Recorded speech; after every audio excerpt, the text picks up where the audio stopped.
এই হলো সেই জায়গায় যেখানে শ্রীমান চৈতন্য মহাপ্রভু এখানে বসেছিলেন।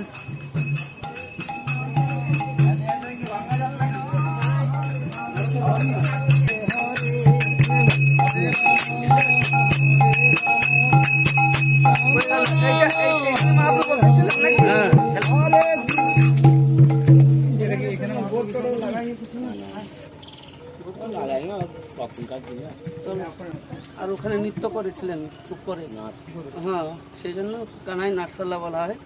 কানাই নৃত্য করেছেন। ভগবান স্বয়ং কৃষ্ণ, শ্রীকৃষ্ণ চৈতন্য মহাপ্রভুকে দর্শন করার জন্য লক্ষ লক্ষ লোক এসেছেন।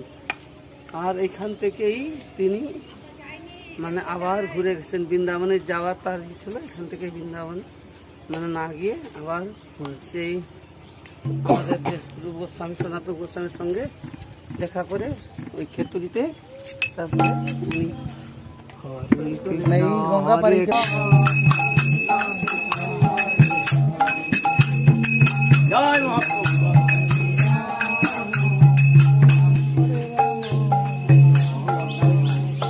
যারা যারা এখানে আসবেন, এখানে প্রসাদ পাওয়ার, থাকার সবই ব্যবস্থা আছে। প্রভুজি এখানকার একটু 2 মিনিট কথা শুনিয়ে দিন। ये तो न्यू নিউ आदमी আচ্ছা, তাহলে